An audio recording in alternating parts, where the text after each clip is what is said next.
누가복음 16장 1절에서 13절입니다.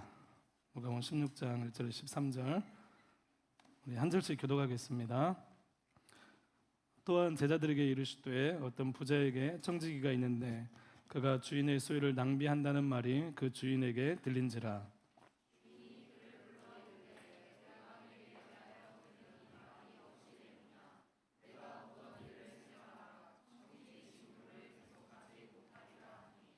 청지기가 속으로 이르되 주인이 내 직분을 빼앗으니 내가 무엇을 할까? 땅을 파자니 힘이 없고 빌어먹자니 부끄럽구나.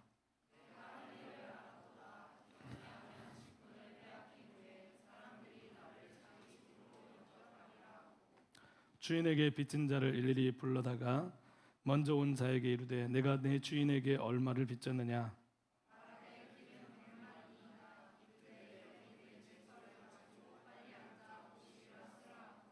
또 다른 이에게 이르되 너는 얼마를 빚졌느냐? 이르되 밀 100석이니이다. 이르되 여기 내 증서를 가지고 80이라 쓰라 하였는지라.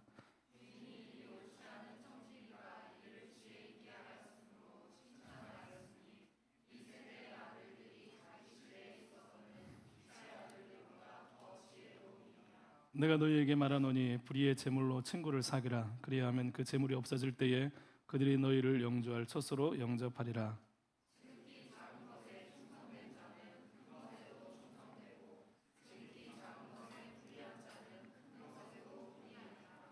너희가 만일 불의한 재물에도 충성하지 아니하면 누가 참된 것으로 너희에게 맡기겠느냐?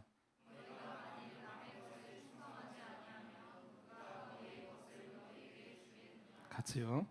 지파인이 두 주인을 섬길 수 없나니 혹 이를 미워하고 저를 사랑하거나 혹 이를 중히 여기고 저를 여길 것임이니라. 너희는 하나님과 재물을 겸하여 섬길 수 없느니라. 아멘. 할렐루야. 잘 지냈습니까? 추석 잘 보내셨죠? 지난주에 추석 연휴 때문에 우리가 예배를 못 드렸는데 젊은이 예배 많이 생각났어요? 예. 우리 옆에 같이 인사했으면 좋겠습니다. 예수님은 당신을 사랑하십니다. 저도 당신을 사랑합니다. 예. 여러분 세상을 어떻게 살아야 될까요? 잘 살아야 되죠. 뭐가 잘 사는 걸까요? 세상 잘 살고 싶죠? 예, 어떻게 해야 잘 사는 걸까요? 뭐가 잘 사는 걸까? 예, 이런저런 얘기하다 보면 어차피 귀결되는 건 돈이 아닙니까? 그러니까 결론은 대부분 돈으로 귀결이 돼요. 결국 돈 아니야? 맞아요? 응, 아니야. 돈이라고 생각하고 돈이 최고라고 생각하고 돈이 최고라 생각한다면 여러분 그 돈이 주는 어떤 이것에 갇혀 있는 거예요.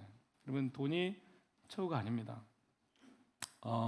우리가 지지난주까지 15장에 보면 잃어버린 것을 찾는 하나님의 열심 그리고 그것을 찾게 되었을 때의 기쁨에 대해서 말씀하셨어요. 예수님께서 세 가지 비유를 말씀하셨죠. 그런데 오늘 16장에서는 죄인들과 바리새인들과 세리들이 함께 있는 자리이지만 특별히 16장 1절에 뭐라고 말씀하냐면 제자들에게 라고 말씀하고 있어요. 제자들에게 이르시되 라고 말씀하시면서 돌이킨 사람들, 회복된 사람들, 하나님의 사람들이 이 땅에서 어떻게 살아야 되는지에 대해서 물질과 관련한 가르침을 위해서 비유를 말씀하십니다. 하나님 우리를 찾으십니다. 그런데 여러분 찾으셨어요. 주님께 나왔어요. 나 예수님 믿어요. 예수님 믿는데 예수님 믿으면 그러면 어떻게 해야 되지? 예수님 믿었어요. 좋아요. 돌아왔어요. 아버지 제가 돌아왔어요. 엉엉엉 그래 잘했어. 아버지 다시 재산을 좀 주시면 안 될까요? 이렇게 될까요? 그게 아니죠. 돌아왔어요. 그 다음 어떻게 살아야 되지? 돌아온 사람들은 세상의 기준과 이전의 기준과 다른 가치를 살아야 하는 것이 너무나 당연한 것입니다. 여러분 이렇게 살아야 되는 이유가 있는데 그 이유가 뭐냐면 가장 중요한 이유는 바로 하나님이 계시기 때문이에요. 하나님이 살아계신다는 것, 하나님이 계시기 때문에 하나님이 살아계시다면 하나님이 정말로 믿어진다면 그 하나님이 내 삶을 주관하신다면 우리의 삶은 내가 생각하는 삶이 아니라 하나님의 뜻을 향해 나가야 된다는 것입니다. 하나님이 계시다는 것을 아는 사람은 다른 걸 위해서 사는 것이 아닙니다. 하나님 안에서 만족을 하면 주를 위한 삶이 우리 가운데 보이게 되는 거예요. 그것이 어떤 삶인가? 제자들 가운데 고기 잡는 어부가 있었어요. 불만이 가득해서 사회를 뒤집어 보려고 했던 열심당원, 혁명당 회원들도 있었어요. 또 세리로 살다가 사람들의 막 손가락질을 받았던 세리 출신의 죄인들도 있었어요. 그렇게 세상 가운데 초라하고 부족하고 어쩌면 실패자로 살아온 제자들에게, 죄인들에게, 그리고 어떻게 보면 성공해서 잘 살고 있던 바리새인들이 듣고 있는 그 자리에서 주님은 진짜 지혜로 살아가는 삶, 하나님이 기뻐하시는 의로운 삶을 오늘 말씀에서 비유를 통해서 말씀해주고 있습니다. 바로 불의한 청지기의 비유라는 말씀이에요. 그럼 불의한 청지기의 비유, 여러분 들어보셨어요? 처음 들어요? 불의한 청지기의 비유.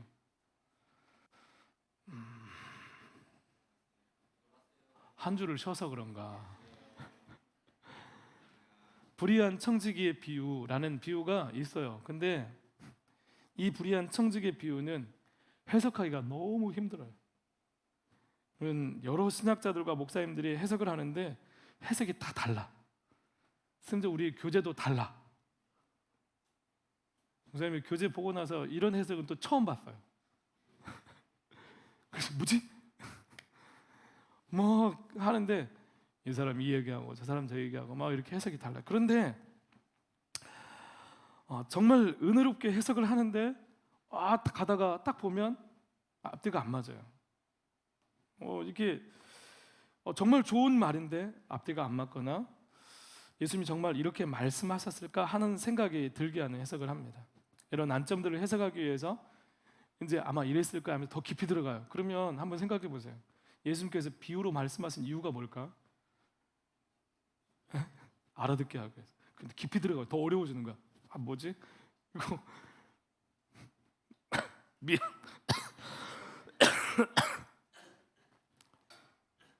여러분 그렇게 파고들면 과연 제자들에게 이렇게까지 생각하면서 해석하라고 비유를 들려주셨을까? 딱 들고 딱 하면 하나님 알아듣게 주님께 말씀하셨을 텐데 도대체 이게 비유가 뭐지? 여러분 잘못 해석하면 오늘 말씀 잘못 해석하면 여러분 수단이 부당해도 목적을 위해서 수단이 부정직해도 부당해도 된다고 하는 위험한 수준까지 이르게 되는 거예요. 여러분 우리가 아는 이단들이 있죠. 이단들이 이렇게 나가요. 목적을 위해서 이건 괜찮아. 거짓말해도 돼. 이것만 하면 돼. 아니에요. 잘못된 생각이에요. 이런 비유는 이렇습니다. 어떤 부자가 있었어요. 우리가 좋아하는 부자. 근데 이 부자는 그냥 부자가 아니고 말씀을 미루어보건데 굉장한 부자예요. 그러면 청지기가 채무자들을 불렀어요. 불러서 이 사람 빚을 깎아주는 장면이 있죠. 그래서 너 빚이 얼마야? 라고 물을 때 이 사람이 기름 100마리요? 라고 했어요. 기름 100마리 어느 정도 양이냐면 큰 규모의 감람나무 단지, 막 기름을 생산하기 위해서 감람나무 단지를 크게 졌는데 거기서 1년 동안 생산해내는 기름량이 100마리 정도인 거예요. 그러니까 100마리를 빚졌다는 건 1년 농사를 얘기하는 거예요. 어마어마한 빚을 진 거예요. 또 밀, 백석도 마찬가지. 한 가정에서 감당하는 그런 것들이 아니라 사업상 굉장히 정말 엄청난 어떤 빚을 지고 있는 거예요. 이것은 뭐냐면 이 부자가 개인적인 거래 이걸 넘어서서 사업상 거래로 사람들에게 돈을 빌려주는 굉장히 거대한 부자였다는 것을 이야기하고 있는 거예요. 여러분 이렇게 큰 규모의 사업적인 거래를 하는 부자인데 그래서 이 부자의 재산을 관리하는 청지기가 있었어요. 너무나 엄청난 부자여서 그런지 모르겠지만 이 청지기가 이 부자의 재산을 보면서 조금씩 해먹었나 봐요. 시계도 좋은 걸로 바꾸고 이 시계 질렸네? 한 시계도 바꾸고 차도 좀 업그레이드하고 신발도 옷도 그렇게 막 좋은 걸로 브랜드로 막 이렇게 나가는 거예요. 이렇게 해도 주인이 몰라. 그럴 정도 부자예요. 그런데 어느 날 사람들의 소리를 통해서 이 청지기가 당신의 재산을 지금 낭비하고 있습니다라고 하는 얘기가 들린 거예요. 여기서 낭비는 15장의 둘째 아들이 먼 나라에 가서 아버지의 재산을 허랑방탕하여 낭비했다라는 말과 같은 말이에요.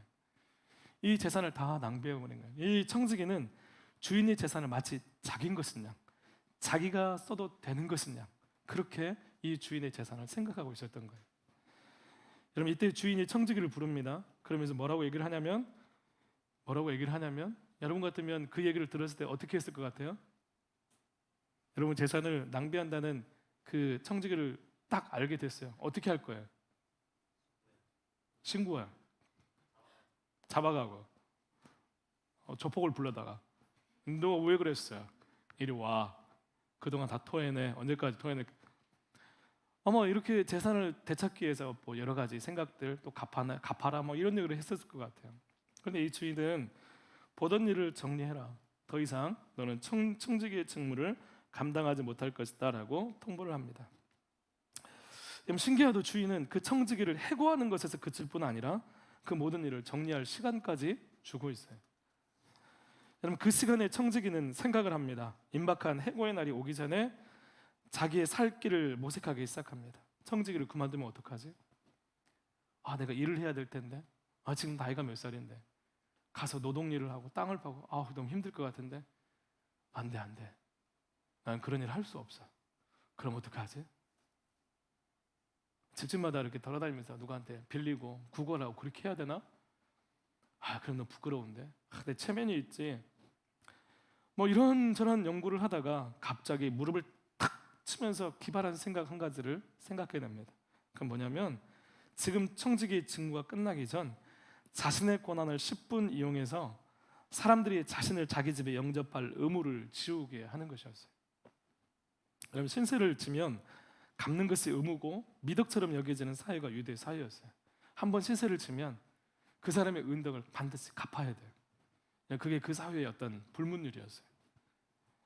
그래서 내가 도움을 받으면 다시 도움을 준 사람의 어려움을 다시 보게 될 때 갚아야 되는 거예요. 이 청지기는 이걸 생각을 하고 이 계획을 세우고 짜기 시작합니다. 그래서 청지기는 재무자들을 부릅니다. 그리고 그들이 갚아야 될 빚을 줄여주기 시작합니다. 너 빚이 얼마예요? 기름 100마리예요. 50말만 써? 빨리 써. 슉 고쳐. 너 얼마 빚졌어?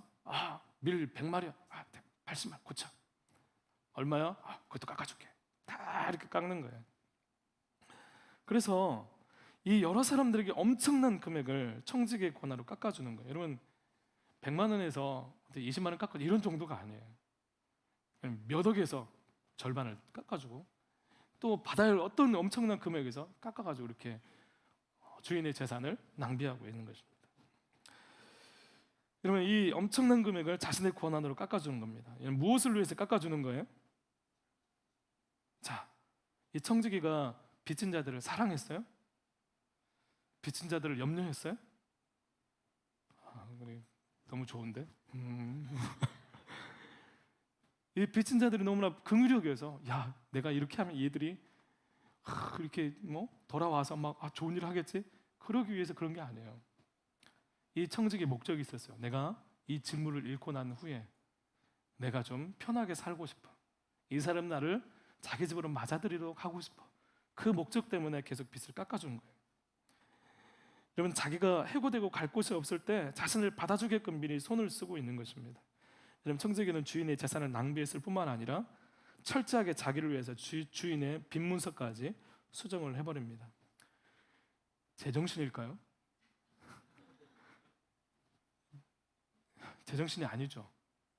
밑자까지 나왔다가 이거 좀 이상한 사람 아니에요? 주인이 알고 해고당한다고 이렇게 했는데 더 큰 일을 벌이고 있는 거예요. 여러분, 그 청지기가 이렇게 하는 것이 왜 가능한 일이었을까요? 이렇게 해도 돼요? 돼요, 안 돼요? 안 되죠. 그런데 신기하게 오늘 8절 말씀을 같이 한번 읽어보세요. 8절 말씀 같이 읽겠습니다. 시작. 주인이 이 옳지 않은 청지기가 이를 지혜 있게 하였으므로 칭찬하였으니 이 세의 아들들이 자기 시대에 있어서는 빛의 아들들보다. 그럼 8절이 한 절인데 이 한 절이지만 상반절과 하반절을 구분해서 봐야 돼요. 상반절에서 주인이 이야기합니다. 그 청지기를 칭찬합니다. 왜냐하면 이를 지혜 있게 하였기 때문이라고 말씀하고 있어요. 이 구절에서 이 모든 비의 어려움이 다가옵니다. 이게 지혜라고? 이걸 칭찬했다고? 이해가 되지 않아요. 뭐가 칭찬받을 만한 지혜인가? 뭘까요? 주인이 칭찬한 지혜는 뭘까요? 점점점. 뭘까요? 여러분 발견한 거 있어요? 여러분 주인이 왜 칭찬을 하죠?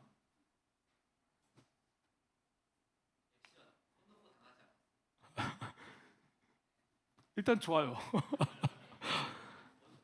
손 놓고 당하지 않았어요. 예. 그럼 이 비유를 해석하는데 이게 너무나 어려운 거예요. 이게 뭐야 도대체? 여러분 여기서 지혜를 칭찬하면서 야 이렇게 하면서 목적이 수단을 정당화할 수 있나? 라는 질문도 나오고 막 해석을 하면서 여기서 다 걸려 넘어지는 거예요. 이게 도대체 뭐야? 여러분 마지막을 준비하는데 재물을 사람을 사귀는 데 사용해서 칭찬을 받았다.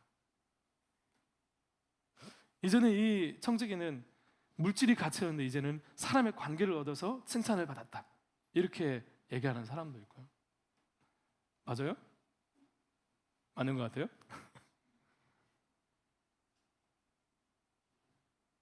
이 청지기가 주인이 자신을 용서해 줄 걸 알고 이렇게 해버렸다.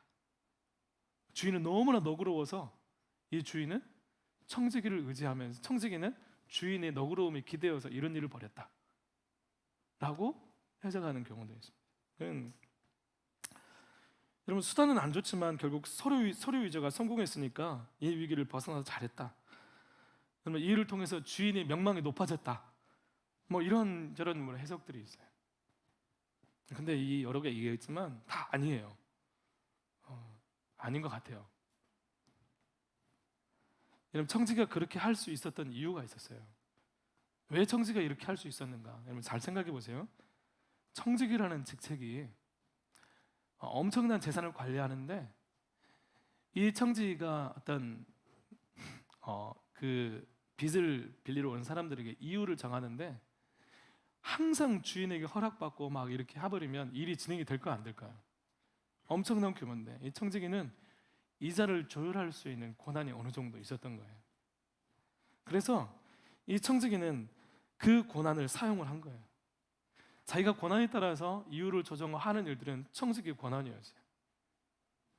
여러분 청지기가 재산을 낭비해서 주인이 해고를 했어요. 처음에는 자기가 직접 재산을 가지고 왔기 때문에 너 그러면 안 돼 라고 해고를 했어요. 그때 청지기는 직접 주인의 재산을 탈취하면서 낭비했는데 그런데 이 청지기가 어차피 해고될 거 이미 해고는 놓여져 있어요.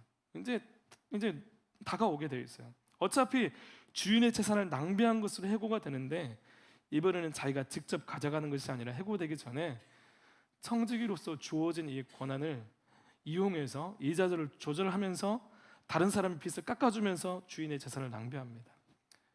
이렇게 되면 주인은 그 문서를 되돌릴 수가 없어요. 그것을 주인이 다른 사람 이거 잘못된 거라고 할 수가 없는 거예요. 이미 계약가 성사가 돼버린 거예요. 그리고 청지기에게도 너 내 왜 해먹었어? 이렇게 말할 수가 없는 거예요. 자기가 해먹은 게 없거든요.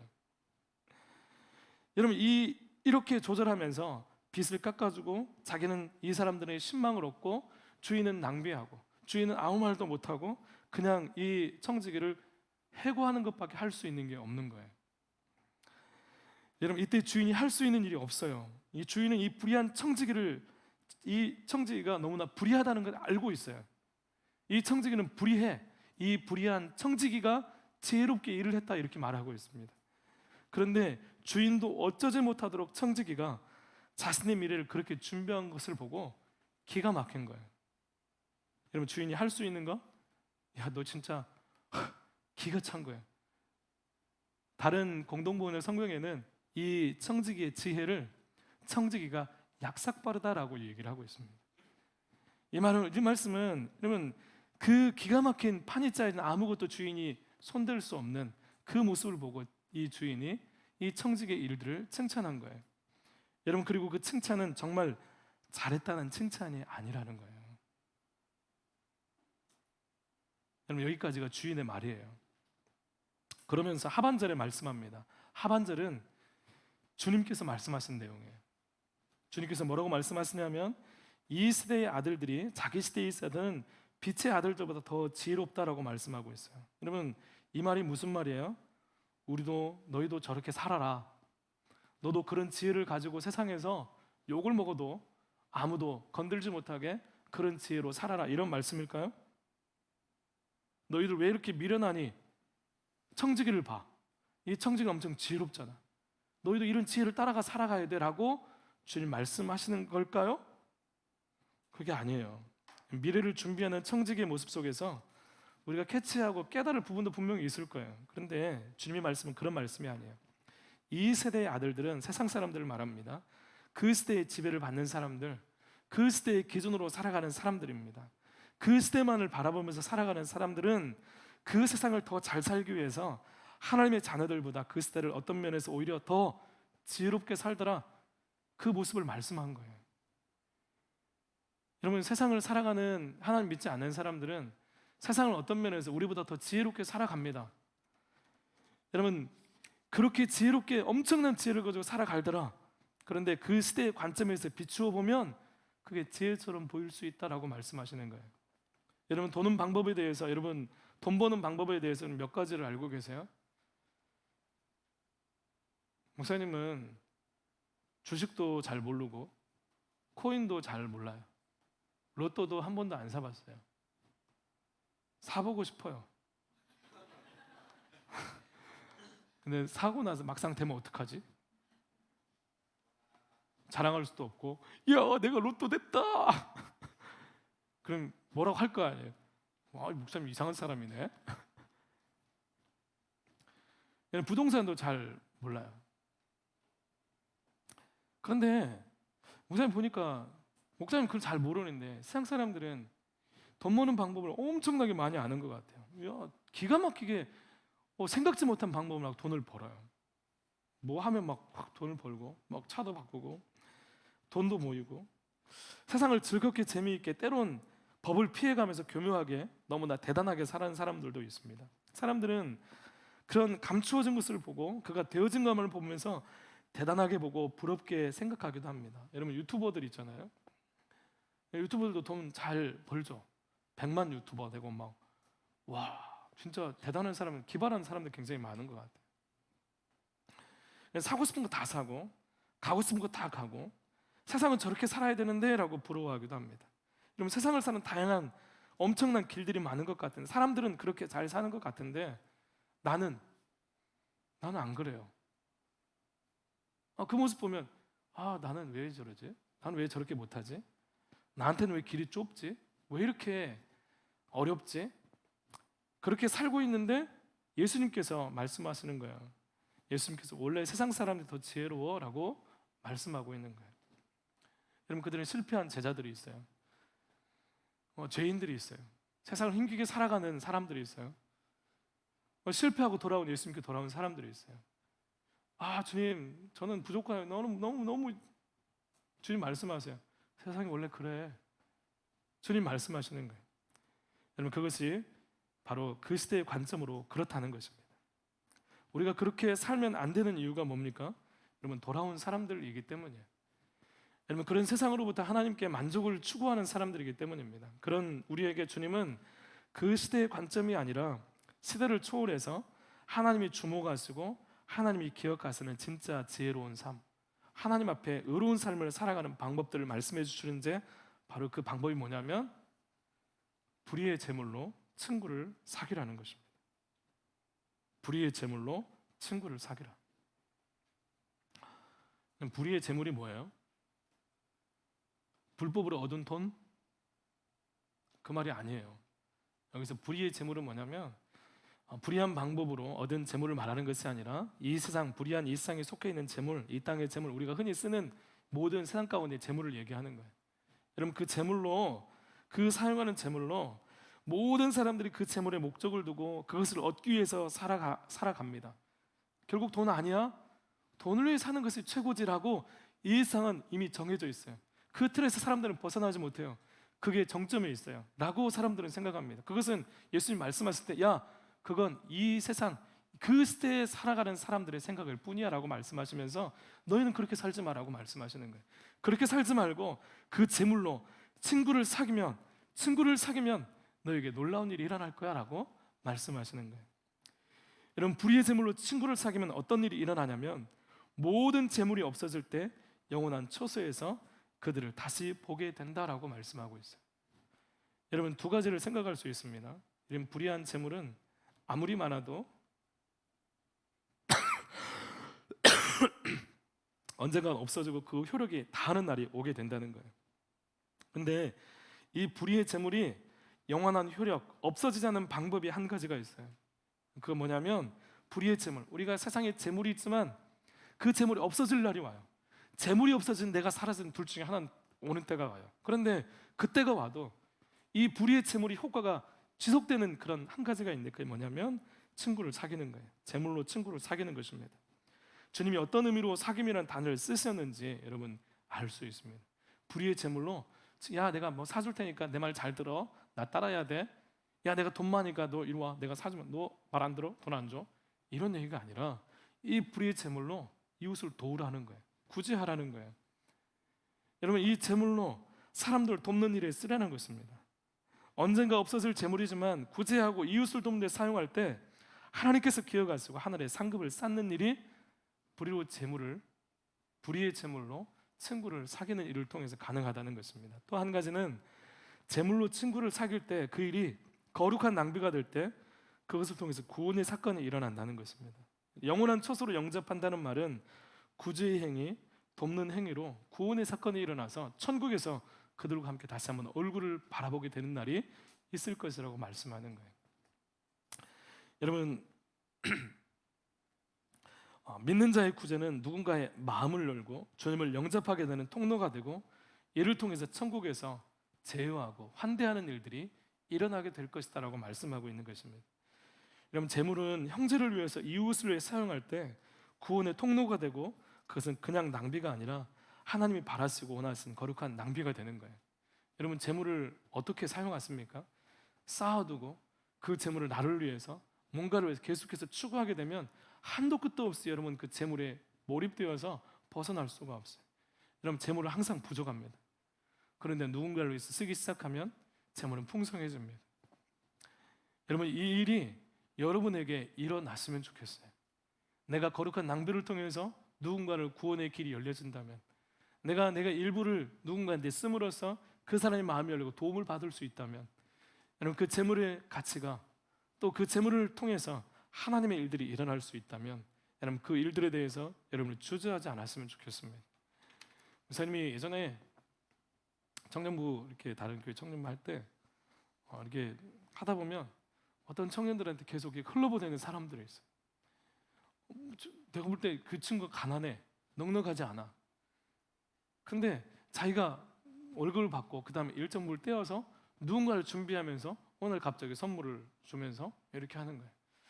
그러면서 그 관계를 통해서 복음이 또 믿음이 세워지고 또 더욱더 하나님 교회 안에서 더욱더 이게 신실하게 세워지는 그런 모습들이 있었습니다. 여러분, 그 일들을 통해 다른 사람도 그와 같은 일을 동일하게 해나가는 거예요. 여러분 주변을 보세요. 우리 청년들, 형제들 혹시 나의 도움이 필요한 사람 없는지, 이 공간뿐만 아니라 누군가 나의 도움이 필요한 사람이 없는지, 여러분 물질을 그렇게 사용할 수 있었으면 좋겠습니다. 그러면서 주님 말씀하십니다. 하나님 앞에서 재물은 지극히 작은 것이고 지극히 그 작은 것도 감당하지 못하면 큰 일은 더욱 감당하지 못하게 된다 말씀하고 있습니다. 오늘 세상은 물질, 돈이 이 땅의 최고의 가치고 그것이 최고라고 소리치고 그것이 맞다고 수없이 이야기합니다. 그래 하나님은 그렇지만 다르게 말씀하십니다. 그렇지 않아. 돈이 최고가 절대로 아니야. 돈에 눌려서 돈에 이끌려지는 삶이 아니라, 돈에 움직이는 사람이 아니라 하나님의 뜻에, 주님의 뜻에 말씀 가운데 움직이는 사람이 되어야 해라고 우리에게 말씀하고 계신 것입니다. 돌아온 자들에게 이 말씀이 들려지고 이 말씀을 의지하고 살아가기를 원하십니다. 재물이 모든 것이 되는 순간, 주인이 되는 순간 다시 우리는 하나님으로부터 멀어지고 허랑방탕한 삶이 우리 가운데 일어나게 되는 것입니다. 사랑하는 청년 여러분, 우리의 주인이 누굽니까? 우리는 하나님이라고 얘기를 해요. 그런데 나의 주인 되신 하나님을 향해서 수없이 많이 마음으로 고백하지만 이런 물질이 걸리고 나의 어떤 여러 가지 노력의 대가들이 깨어지고 그것들이 들여질 그 순간에 돈을 먼저 생각을 합니다. 하나님을 주인으로 생각하지 않습니다. 분명 주님의 뜻이 있음에도 불구하고 거기에 마음을 함께하지 않습니다. 그게 뭐야?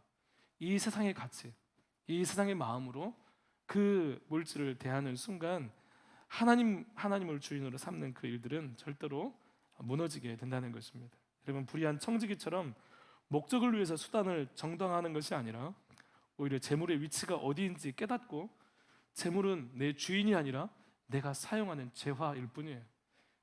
여러분, 그러려면 하나님을 주인으로 삼고 끊임없이 그 재물의 위치를 우리가 선포해야 되는 것입니다. 나는 재물을 주인으로 삼지 않아.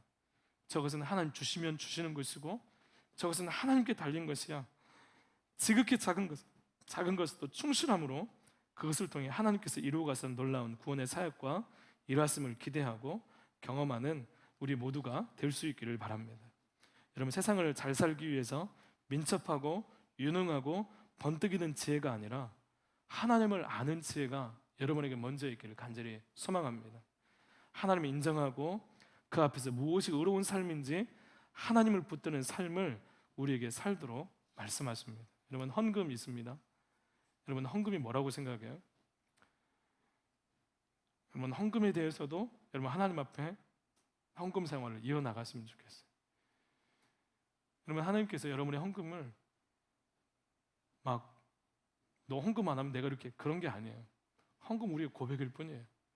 헌금 생활도 세워나가시고 하나님을 인정하시면서 하나님, 내 주인은 이 돈이 아니라 하나님이십니다. 하나님을 인정하는 그 마음, 그 믿음으로 여러분의 삶을 세워가십시오. 여러분, 하나님이 채워주시고 인도하시는 삶을 살아가는 우리 청년들 될 수 있기를 간절히 축복합니다. 아멘. 아멘. 기도하겠습니다. 하나님 아버지, 감사합니다. 이 땅을 살아가면서 우리가 주님을 믿고 하나님의 뜻을 따라 살아가는 삶이 되기를 원하는데, 하나님, 그렇지만 이 세상을 살아가면서 하나님 정말 여러 가지 상황들 가운데 고민과 갈등이 일어나는 상황들이 있습니다. 그때마다 하나님, 우리의 주인 되신 하나님, 살아계신 하나님, 우리의 삶을 아시고 돌보시는 하나님을 인정하고 돌아볼 수 있도록 도와주시고, 정말 하나님께서 다스리시고 하나님께서 인도하시는 삶을 향해 나갈 수 있는 하나님 주의 거룩한 청년들 될 수 있도록 인도하여 주옵소서. 하나님, 우리가 주님을 믿습니다. 우리가 하나님을 의지합니다. 정말로 하나님, 우리의 모든 삶의 영역들 가운데 하나님의 주인 되시고 하나님 말씀을 따라 우리의 삶이 세워지는 귀하고 복된 삶이 되게 하여 주시옵소서. 하나님, 내가 움직이는 삶, 내 지혜로 번뜩이는 무엇으로 내 삶을 운영하는 피곤한 삶이 아니라 하나님께 모든 걸 맡겨드리고 그 주님께서 이루어 가시는 그 놀라운 그 은혜를 고백하며 경험하며 바라보며 누리며 살아가는 믿음의 삶이 되게 하여 주시옵소서. 예수님 이름으로 기도드립니다. 아멘. 우리 이 시간 함께 찬양할